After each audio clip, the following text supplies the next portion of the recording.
Past indefinite में we were confused कि and में लिया दिया भी आ सकता है, ता था ती था भी आ सकता है। हमें देखना पड़ेगा कि पास्ट में कोई वन टाइम इवेंट हुआ है, वो पास्ट इंडेफिनिट होगा। बट पास्ट कंटिन्यूअस के केस में सेंटेंसेस के एंड में हमेशा क्या आएगा?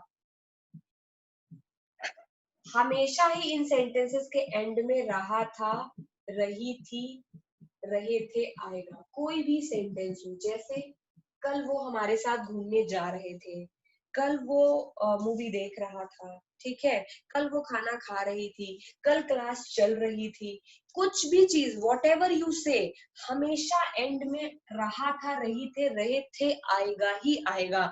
ये पास्ट कंटिन्यूअस की पहली पहचान है। तो जैसे ही सेंटेंस के एंड में रही थी, था होना जरूरी है। अगर यहाँ पे था ना हो के है हो जाएगा तो ये पास्ट कंटिन्यूअस नहीं बचेगा, तो अब ये प्रेजेंट कंटिन्यूअस हो जाएगा। ठीक है, फिलहाल हम पास्ट की बात कर रहे हैं, प्रेजेंट हम ऑलरेडी पढ़ चुके हैं। जिनको प्रेजेंट में कोई डाउट है वो जाकर के प्रेजेंट के वीडियोस यूट्यूब चैनल पर देख सकते हैं, सारे अपलोडेड हैं। बट मैं बोल रही हूँ रहा था, रहे थे अगर आएगा तो पास्ट कंटिन्यूअस ही होगा। ये नहीं कि रहा है, रही है, रहे हैं लगा बोलो पास्ट कंटिन्यूअस है ना, उस केस में प्रेजेंट होगा, क्योंकि प्रेजेंट की बात चल रही है। जैसे अभी क्लास चल रही है, this is the present time, तो ये प्रेजेंट कंटिन्यूअस है। और इसका क्या बनेगा? क्लास इज गोइंग ऑन या क्लास इज रनिंग। ठीक है, आई होप सबको ये याद आ रहा है कि प्रेजेंट कंटिन्यूअस में हमने क्या पढ़ा था। बट पास्ट कंटिन्यूअस में हम प्रेजेंट की बात नहीं करते, पास्ट में जो चीज हो चुकी है उसकी बात करते हैं। जैसे कल क्लास चल रही थी तो हमने कल यानी पास्ट की बात करी। ठीक है, रहा था, रहे थे, डेफिनेटली आना ही आना है इन सेंटेंसेस में। ठीक है, ओके। तो फिर इनमें हेल्पिंग वर्ब क्या लगती है? इनमें हेल्पिंग वर्ब लगती है बेटा was और वर। ठीक है, यानी was और वर हेल्पिंग वर्ब इनमें लगती है। उसके अलावा वर्ब की कौन सी फॉर्म लगती है? तो वर्ब की फर्स्ट फॉर्म प्लस आईएनजी इनमें लगती है। ठीक है, यानी कि सेंटेंस नॉर्मली इंग्लिश में अगर आप देखोगे तो ऐसा चलेगा, आई वॉज गोइंग। कभी देखे इस तरह के sentences? I was going, he was talking, we were. Yes ma'am. ये कोई और टेंस नहीं, ये पास्ट कंटिन्यूअस टेंस के सेंटेंसेस है। इनमें हेल्पिंग वर्ब वॉज या वर लगती है और वर्ब की फर्स्ट फॉर्म और आईएनजी लगती है। वर्ब की फॉर्म सबको पता है, प्रेजेंट पास्ट पार्टिसिपल, जैसे गो, यस मैम। ऑन, से, सेड, रीड, रेड। ये लर्न होनी चाहिए आपको अच्छे से, तभी आप समझ पाएंगे मैं क्या कहना चाह रही हूँ। तो क्या होगा, जैसे गो वेंट गॉन होता है तो पास्ट कंटिन्यूअस में गोइंग होता है, वेंटिंग या गॉनिंग नहीं होगा। क्यों? क्योंकि वर्ब की फर्स्ट फॉर्म के साथ ही हमेशा आईएनजी लगती है। समझ गए हो? इसलिए going, talking, sleeping, saying, eating, cooking, ये सारी फर्स्ट फॉर्म के साथ आईएनजी लगती है, वरना कुकडिंग हो जाएगा। क्योंकि कुक, कुक्ड होता है, तो कभी भी सेकंड और थर्ड फॉर्म के साथ आईएनजी नहीं लगाते, फर्स्ट फॉर्म के साथ हमेशा आईएनजी लगाते हैं। तो पास्ट कंटिन्यूअस में हेल्पिंग वर्ब है वॉज वर, वर्ब की फॉर्म है फर्स्ट और फर्स्ट फॉर्म के साथ लगती है आईएनजी। किस किस को ये बात समझ में आ गई? मम्मी। Okay, okay. चलो फिर हम हिंदी में इतना आपको लिखना है पास्ट कंटिन्यूअस में कि आईडी मतलब आइडेंटिफिकेशन। हम इन्हें पहचानेंगे कैसे इन सेंटेंसेस को? तो हमने बोला पहचानेंगे हम तब जब इनके एंड में रहा था, रहे थे आएगा। ओके, हेल्पिंग वर्ब वॉज और वर लगाएंगे। ठीक है, वर्ब की फर्स्ट फॉर्म और आईएनजी लगाएंगे। कोई मुझे ये बता सकता है अगर ये प्रेजेंट कॉन्टिन्यूअस होता तो हेल्पिंग वर्ब क्या लगती? Ma'am can I? या sure. Ma'am, if it was in present continuous, ma'am, ma'am, very good. अगर ये प्रेजेंट कॉन्टिन्यूअस होता तो हेल्पिंग वर्ब लगती इज एम आर, बस, और कोई चेंज नहीं आता। यानी कि अगर सेंटेंस होता मैं जा रहा था तो बनता past continuous I was going, क्योंकि रहा था आया। लेकिन अगर पर वहीं पर ये सेंटेंस आ जाए मैं जा रहा हूं तो आई एम गोइंग हो जाएगा, वॉज नहीं लगेगा, क्योंकि प्रेजेंट की बात चल रही है। बस प्रेजेंट कॉन्टिन्यूअस और पास्ट कॉन्टिन्यूअस में इतना ही डिफरेंस है, वॉज वर की जगह प्रेजेंट में इज एम आर लग जाता है बस। ठीक है, आई के साथ एम Okay. लगता है, ही शी के साथ और प्रॉपर नाउन के साथ इज लगता है और प्लूरल के साथ आर लगता है यूवी दे के साथ, ठीक है, ये तो हमें पता ही है किसके साथ क्या लगता है, ठीक है। तो प्रेजेंट और पास्ट कॉन्टिन्यूअस में किसी को कोई ऐसा तो नहीं है जिसको कंफ्यूजन है, जिसको डिफरेंस समझ में नहीं आ रहा। मैं फिर से बता देती हूँ, जब प्रेजेंट में कोई काम चल रहा होता है तो उसे प्रेजेंट कंटिन्यूअस बोलते हैं। जैसे अभी क्लास चल रही है, इस सेंटेंस के एंड में रही है आता है, था नहीं आता। लेकिन अगर कोई पास्ट में काम लगातार चल रहा होता है, कंटिन्यूअस का मतलब होता है बेटा लगातार काम चलना, इसीलिए टेंस का ही नाम कंटिन्यूअस रखा गया है। प्रेजेंट कंटिन्यूअस यानी प्रेजेंट में कोई काम लगातार चल रहा है, पास्ट कंटिन्यूअस मतलब पास्ट में कोई काम लगातार चल रहा था। तो मैं जा रहा था, मैं खा रहा था, मैं बातें कर रहा था, एग्जाम दे रहा था, साइकिल चला रहा था, खाना बना रहा था, पिटाई कर रहा था किसी की, ये सारे ही सेंटेंसेस में एंड में क्या है, रहा था। और सारे ही सेंटेंस में हेल्पिंग वर्ब वाज या वर लगेगी, फर्स्ट वर्ब की फर्स्ट फॉर्म और आईएनजी लगेगी, कोई भी इसमें इज एम आर नहीं लगाएगा, ठीक है। Yes ma'am. लिख लिया आप लोगों ने? चलो अब मैं यस मैम। हटा देती हूँ। अब हम इनमें केवल एग्जाम्पल की बात करेंगे। एग्जाम्पल का मतलब, एग्जाम्पल यानी एक ही एग्जाम्पल को हम लेंगे और उसी को हम नेगेटिव में और इंटेरोगेटिव में कन्वर्ट करेंगे। लास्ट क्लास में मैंने आपको सिंपल, इंटेरोगेटिव और WH की फैमिली में डिफरेंस बताया था ना। WH की फैमिली मतलब what, when, where, who, why. मैंने क्या बताया था, ये तब लगते हैं जब सवालों के जवाब हाँ या ना में ना दिए जा सके, यानी क्या, कब, कहाँ, कौन, क्यों, ये सब अगर आ रहा है। जैसे वो क्या खा रहा था, तो जवाब हाँ या ना में नहीं हो सकता, आंसर देना पड़ेगा एप्पल, मैंगो, फूड या डिनर, है बात की नहीं। वो क्या खा रहा था, कब खा रहा था, तो जवाब हाँ या ना में नहीं दे सकते, टाइम बताना पड़ेगा 9, 10, 11, 12 बजे कब खा रहा था। कहाँ खा रहा था, घर में खा रहा था, घर के बाहर खा रहा था, जवाब अगेन हाँ या ना में नहीं दे सकते। कौन खा रहा था, मैं खा रहा था, मेरी मम्मी खा रही थी, मेरे पापा खा रहे थे, तो कौन का जवाब भी हाँ या ना में नहीं हो सकता। क्यों खा रहा था, भूख लगी थी, भूख नहीं लगी थी, टाइम पास करने के लिए खा रहा था।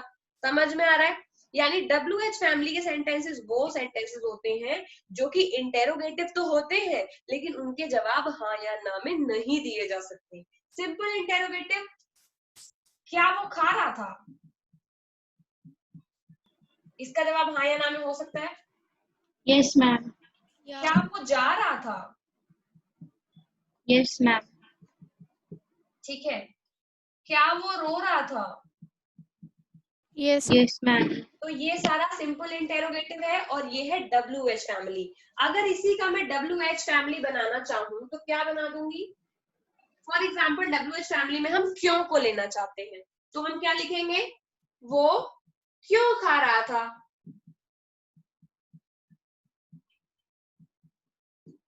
वो क्यों जा रहा था, है बात की नहीं। कोई है जिसे कन्वर्ट Yes, करना ma'am. नहीं आ रहा, वो क्यों रो रहा था,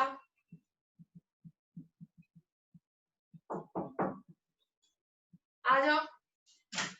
हमें देखो, हमें टेंस को कन्वर्ट करना तो आ ही गया है, ठीक है, कन्वर्ट करना हमें आ गया है टेंस को। तो हमने एक सिंपल वाले तो पढ़ लिए हैं। वो खा रहा था का क्या ट्रांसलेशन होगा, अभी तो मैं केवल हिंदी बता रही हूँ। तो हिंदी में मैंने ये बताया कि सिंपल इंटेरोगेटिव कैसे दिखेंगे आपको, समझ गए, उनमें स्टार्टिंग में ही क्या लगा होगा, ठीक है। और WH की फैमिली वाले क्वेश्चन कैसे दिखेंगे आपको, पास्ट कंटिन्यूअस में ऐसे दिखेंगे, पहचान पा रहे हो। Yes ma'am. ठीक है। Yes. सिंपल कुछ और भी हो सकता है, वो क्यों खा रहा था की जगह कौन खा रहा था, या वो कहाँ खा Yes. रहा था, कुछ भी आ सकता है, कहाँ खा रहा था, कैसे खा रहा था, कब खा रहा था। ये तो मैंने एग्जाम्पल के लिए क्यों ले लिया, यहाँ पर कोई भी WH का वर्ड आ सकता है। आप पहचान तो पा रहे हो ना बेटा कि किसको WH बोलेंगे, किसको सिंपल बोलेंगे। Yes ma'am. ओके, तो अब हम अपने सिंपल ट्रांसलेशन की तरफ चलते हैं। हमें ये पता है कि WH word, sorry WH family तो बाद में आएंगे, कि हेल्पिंग वर्ब हमें वॉज वर लगानी है, पता है ना। और वर्ब की फर्स्ट फॉर्म और आईएनजी लगानी है। अब हमने सबसे सिंपल क्वेश्चन लिया। सबसे सिंपल क्वेश्चन क्या है? राम खाना खा रहा था, क्या बनेगा?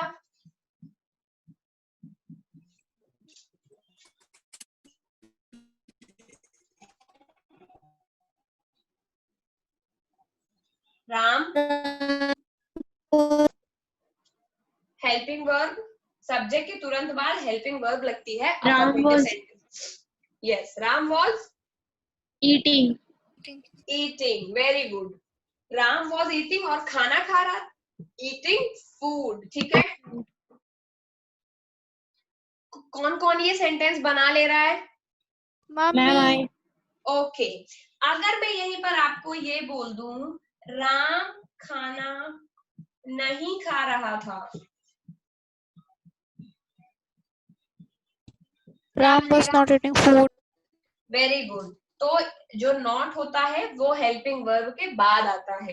तो Ram was not eating food, ठीक है।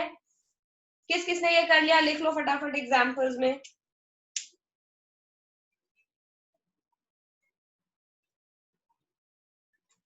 ऊपर वाला हटा दूं? Yes, ma'am.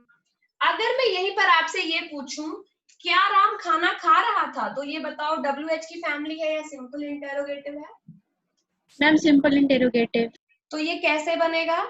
Simple interrogative sentence हमें हमेशा शुरुआत हेल्पिंग वर्ब से ही की जाती है, WH वर्ड से तो करते नहीं है। Yes ma'am. तो क्या बनेगा? Was Ram eating food? Very good, was Ram eating. ये बहुत जरूरी है कि सिंपल इंटेरोगेटिव में ये देखो जो शुरुआत होती है सेंटेंस की वो हमेशा हेल्पिंग वर्ब से की जाती है, यानी जिन सेंटेंस का जवाब हाँ या न में दिया जा सकता है उनका ट्रांसलेशन का शुरुआत हमेशा उनके हेल्पिंग वर्ब से किया जाता है। हेल्पिंग वर्ब अगर प्रेजेंट इंडेफिनिट है तो डू डज हो जाती है, प्रेजेंट कंटिन्यूअस है तो इज एम आर हो जाती है, प्रेजेंट परफेक्ट है तो हैव हो जाती है, प्रेजेंट परफेक्ट कॉन्टिन्यूअस है हैज बीन हो जाती है, पास्ट इंडेफिनिट है तो डिड हो जाती है जो लास्ट क्लास में पढ़ी, और आज पढ़ेंगे तो वॉज और वर से शुरुआत होगी सेंटेंस की। समझ में आ रहा है? Yes, ma'am. कोई ऐसा है? अब यहीं पर मैं एक और सवाल कर दूं। अब मैं तुमसे ये बोलूं क्या राम खाना खा रहा है, ना पूछूं, ये पूछ लूं मैं तुमसे राम क्यों खाना खा रहा है, तो क्या बनेगा? Why Ram is eating? Why Ram was eating food? था, राम क्यों खाना खा रहा था? Yes. हाँ, Why Ram was eating food? No, why Ram was नहीं, वाई वॉज राम ईटिंग। तो वाई और फिर आपको मैंने क्या बताया था, एज इट इज ये वाला सेंटेंस जोड़ देना होता है। लास्ट में भी मैंने यही बताया था कि WH वर्ड के बाद आपको सिंपल इंटेरोगेटिव वाला जोड़ दो, पूरा बन जाता है। केवल WH फैमिली का आपको वर्ड पहचानना होता है। क्यों है तो वाई लगा दो, कौन है तो हु लगा दो, और कब है तो वेन लगा दो, और वाई लगा दो। यहाँ पर पूछा है क्यों, तो वाई वॉज राम ईटिंग, ठीक है। यानी WH फैमिली में सिंपल इंटेरोगेटिव के बाद केवल एक एक्स्ट्रा WH वर्ड ऐड हो जाता है। बस हमें जानना होता है कि कौन सा WH वर्ड हमें लगाना है, ठीक है, और वो हमें हिंदी ट्रांसलेशन में दिख जाता है। समझ आ गई सबको बेटा? Yes, ma'am. Yes ma'am. अगर मैं यहाँ पर एक थोड़ा सा और टफ बोलूं, बहुत अकलमंद बच्चों हो तुम लोग, मुझे पता है तुमको समझ में आ जाएगा। अगर मैं बोलूं राम क्यों खाना नहीं खा रहा था, तो क्या लगेगा? नॉट कहाँ लगेगा? Why Ram was not eating? No, Why was Ram not eating food? Very good. तो नॉट लगेगा, वाई वॉज राम, ये तो सिंपल रहेगा, राम के बाद नॉट लगेगा, नॉट ईटिंग, ठीक है। Okay ma'am. तो वाई नॉट नहीं लगाना है, वाई वॉज नॉट भी नहीं लगाना है, वाई वॉज राम नॉट।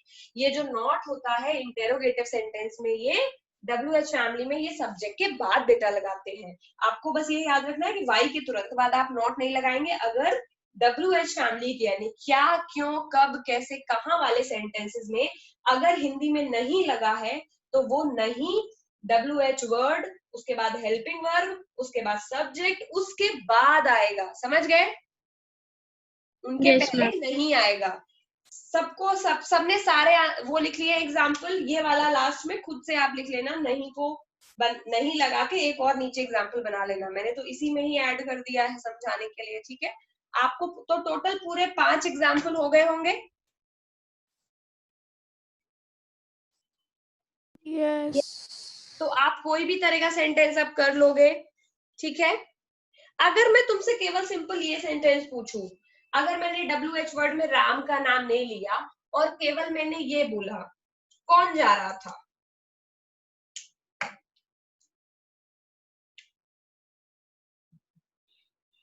तो क्या होगा answer?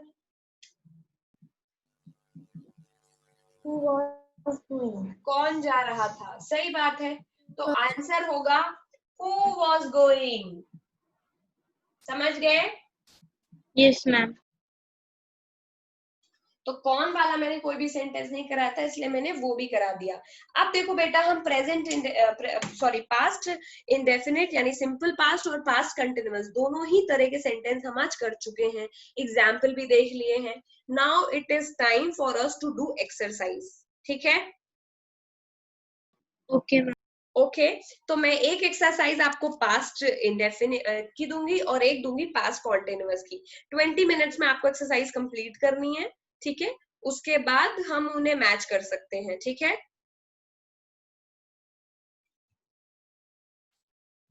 Okay, ma'am. Okay so let's just wait, I will search exercise and then I will give you। okay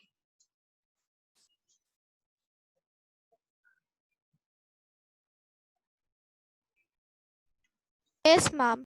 तो दिस इज एक्सरसाइज, आप साइट यहाँ पर देख सकते हैं, इसमें है weblearningpoints.com, जहां पर जाकर के आपको इस हर तरह का हिंदी टू इंग्लिश ट्रांसलेशन मिल सकता है अगर आपको खुद के लिए करना है।